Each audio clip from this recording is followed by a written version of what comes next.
Namaste and welcome. My name is Avtans Kumar and I'm here with Ethan Agarwal. Welcome, Ethan. How are you doing today? Thank you. Namaste, kaise hain aap? Good, good. Oh, that's wonderful to hear Hindi as well.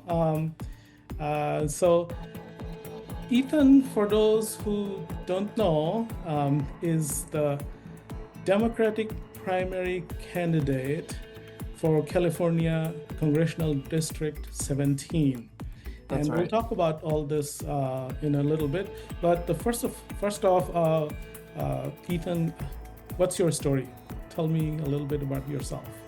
Sure. Thank you for having me. I am the son of immigrants. My parents are from India, came from Bhopal. My dad was a professor at McGill in Montreal, Oh, and I was born in Montreal, Canada. And my mom took care of me, and I have two sisters. And then in the 90s, he decided to start a software company. So he moved the family out to the Bay Area. So I grew up in Saratoga and Los Gatos, and I went to a school here called Harker. And then I went to the East Coast for college. I went to Johns Hopkins. I did my MBA from Wharton. And then I spent the first 10 years of my career in finance and in consulting at McKinsey and a hedge fund.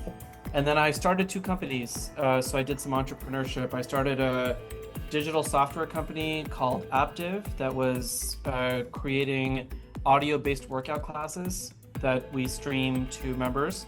And then I grew that to about 100 million of revenue, and I sold it in 2021.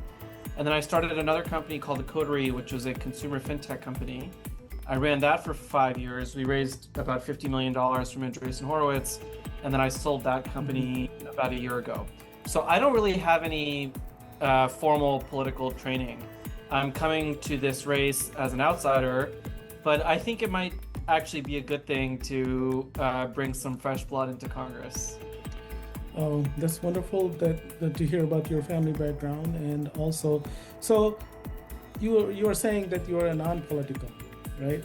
So my question is like, what is a non-political tech entrepreneur doing in a political race? It's a very highly political race, as you know. We all know Congressman Ro Khanna, and he's a very high-profile congressman and incumbent. He has been winning for a couple of times with a very large margin. So, what's your pros and what's your handicap in this race? Sure. Well, look, I supported Ro when he first ran for Congress, which was back in 2012. I was really excited to see a young Indian guy. You know, he's a smart guy. He's a lawyer. He went to Yale Law, Wilson Sonsini, and I thought this guy is going to understand the tech sector and understand, the Bay Area, and I'm excited to support him. And then he has changed his position quite dramatically since he first ran for Congress. And the reason is he wants to run for president in 2028, and he believes that running to the left is the way to do that. So that's why he's aligning himself with Bernie Sanders, and he's aligning himself with the socialist movement, because he thinks that that's where his path is. And I find that hypocritical because what he's done is he has advocated for positions that have nothing to do with his district. The 17th district, just to be clear, is, excuse me, is Fremont, Milpitas, Sunnyvale, Cupertino, Santa Clara, and North San Jose. It's the wealthiest congressional district in the entire country. NVIDIA, Apple, LinkedIn, Yahoo, Cadence, all these companies and the people that work for those companies are based in the 17th district. So for him to be criticizing wealth creation, for him to be criticizing AI innovation, for him to be calling Gaza genocide when there's a significant Israeli population in his district, for him to be supporting the War Powers Resolution when 20,000 Iranian Americans in his district begged him to withdraw it, he's basically seeing it as an opportunity to run for president and not thinking about his responsibilities to his district. So I don't like hypocrisy, and that's what I'm seeing from him. And so my view is, if you want to run for president and you want to run on the left, that's fine. But not while you're representing this district, which, by the way, is only 50% Democratic, 30% NPP, which is no party preference, and 20% Republican. one more important thing is Ro has been the most prolific trader of stocks in the history of democratic politics. He traded $55.7 million of stock just last year. And that's above Nancy Pelosi. And he's beat the market by 14%. And so when I see that, where on the one hand, he's making 8 figures trading stocks, and on the other hand, he's criticizing wealth, he's criticizing tech, and he's talking about wealth inequality, I just see hypocrisy, and that's frustrating to me. So that's why I've decided to run against him. So I picked up a couple of things from your answer. One is left, which is the political ideology that we are talking about. And also Gaza and a couple of other things, you know, the Iranian and all that. So how do you, where do you find yourself in that spectrum when we talk about left and right and pro-war and anti-war and those kind of things?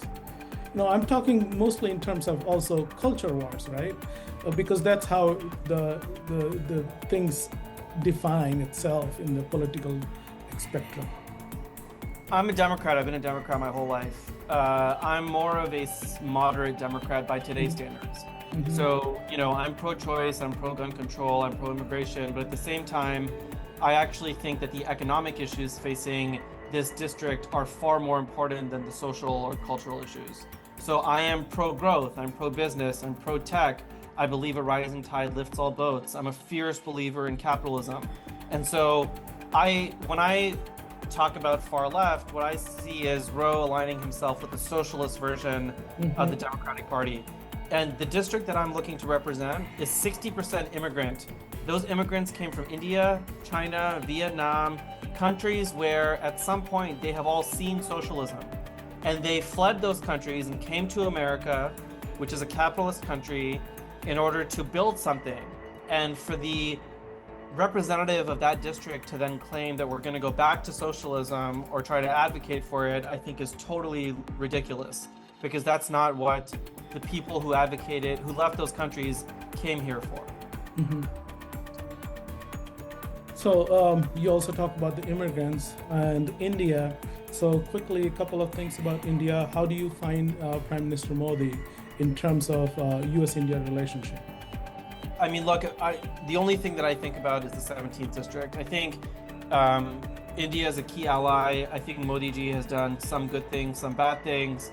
I think the stronger ties between India and the US are good for American jobs and are good for the American economy and for the companies that are based in my district. And that's the key thing that I look at. So I think we need to have a good relationship with India.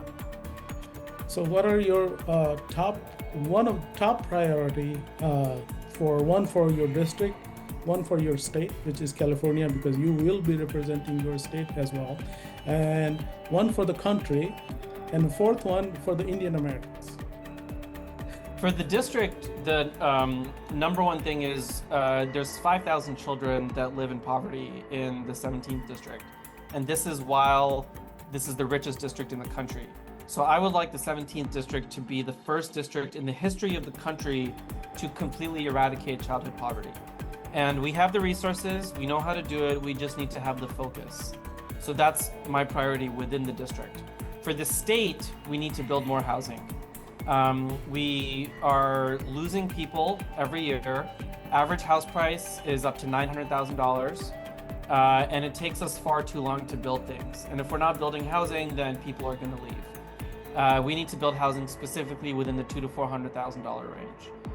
Nationally, it's absolutely imperative that we ban congressional stock trading for members of Congress and their families and dependents, because if you can't trust that your congressperson is voting in the interest of the district, but instead is voting for something that is in their own portfolio, then you can't trust anything.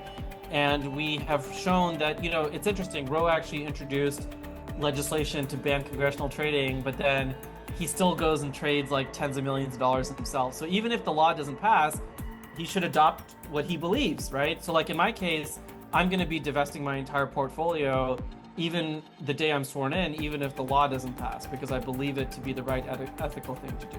In his defense, I think he has said that it's his wife who does this all day, right? Yeah. Now, see, that's the difference between me and Ro is he thinks that people are stupid. I don't think people are stupid.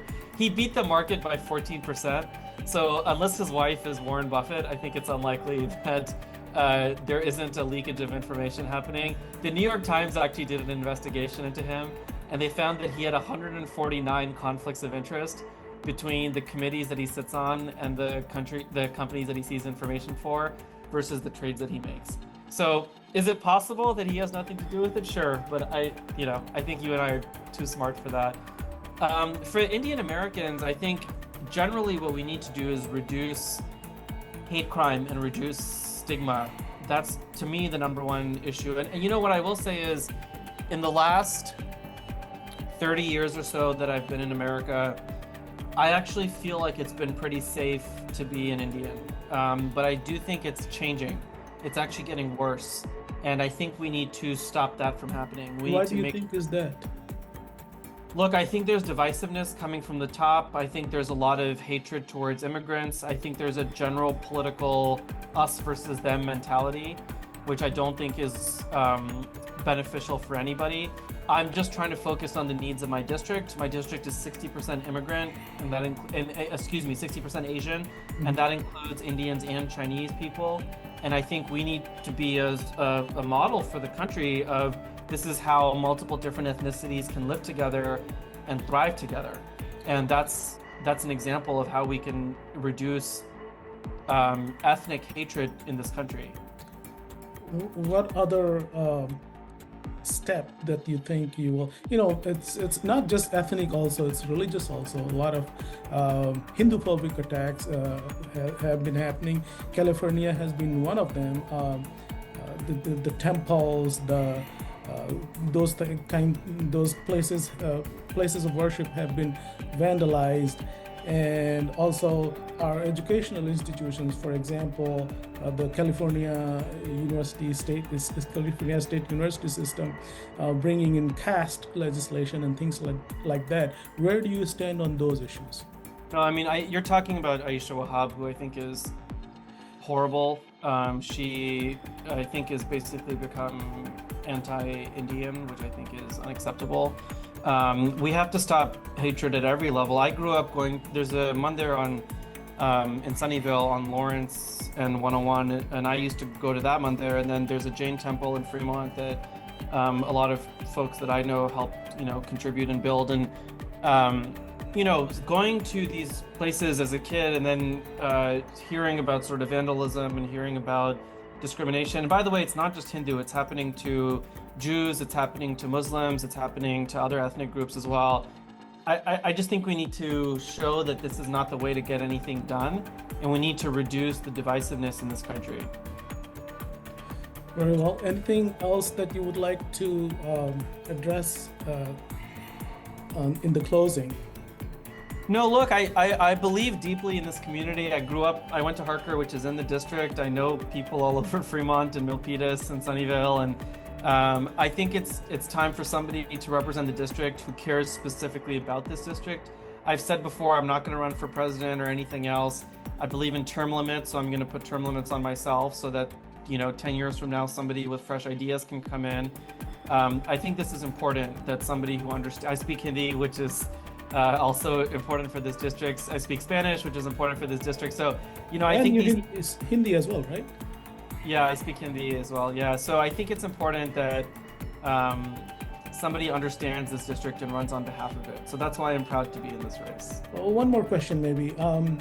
You're a tech entrepreneur. What is your relationship? What kind of relationship you have with the other, quote unquote, tech bros of your area, or in Silicon Valley in general? Because that's important, right? You're talking about creating wealth in the community. So if you can tell us a little bit about that.